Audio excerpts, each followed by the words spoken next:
Go on, Okay. hit me with another hot take. The next one is the obvious one that was going to come from the video. Right. The Beatles aren't as good as people think.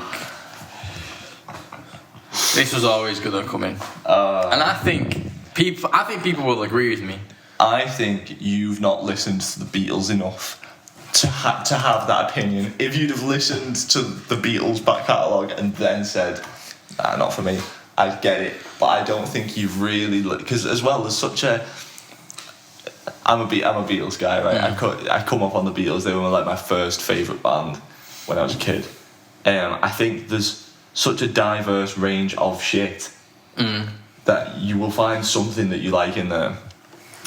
But also, even if you're going to say it's not for me, and I've said this to you before, even if you're going to say it's not for me, you have to go, okay, they did this, this, and this, and this, which put music in the place that it is now. See, this is like where... without the Beatles, you wouldn't be fucking. But if it wasn't the Beatles, it was going to be someone else. Yeah, and if it was them, and would that make them the best that's ever been? Probably, yeah. Like people say the Beatles are like goated. They are goated, but they're not goated. Just because they got there first doesn't make them the best. If you get there first, it means you're a fucking pioneer. It means you're thinking outside. But are you the best? You're thinking outside of the box that existed. But just because, no, disagree, lad. Like, Neil Armstrong's not the fucking best astronaut that's ever lived. Just because he got to the moon first, like... No, but the people they did pioneer it. It's good that they did it, but it doesn't mean that they're amazing. The people who put Neil Armstrong on the moon are probably heralded as some of the fucking best guys in the biz. Yeah, at the time. No, man.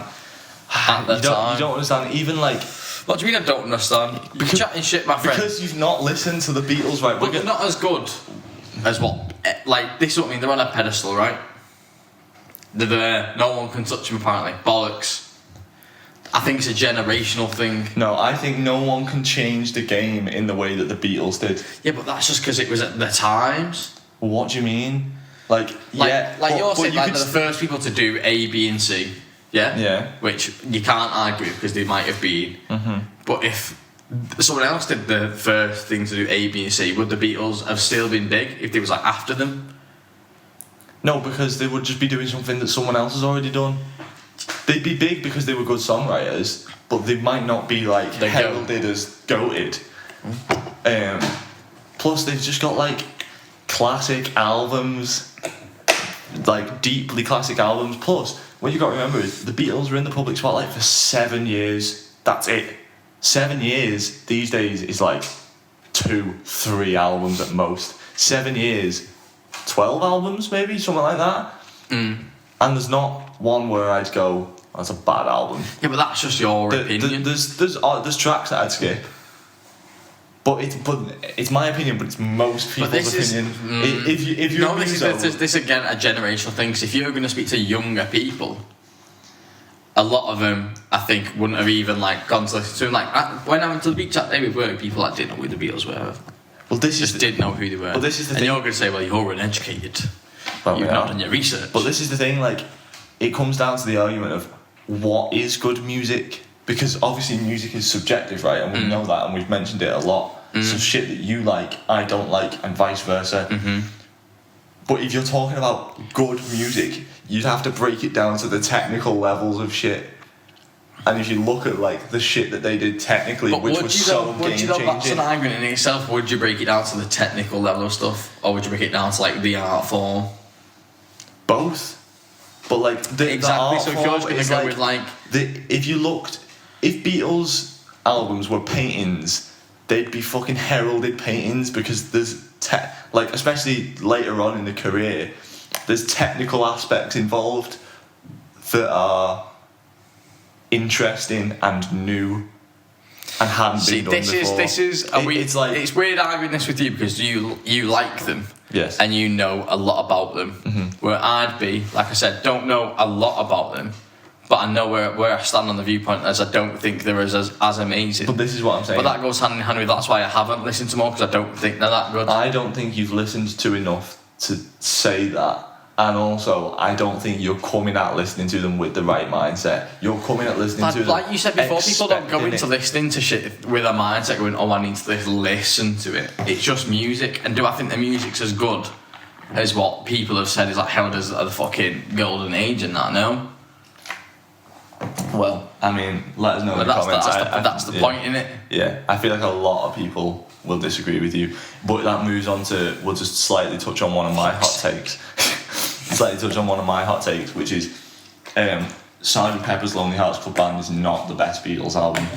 And that's the one that is heralded as like the turning point. And this actually could go back to the point of what you're saying, of like technical pioneering versus a good song or a good album, right? Yeah. Sgt. Pepper is where they really delved into. They stopped playing live, and they took what a pop band was to a new realm. You know what I mean?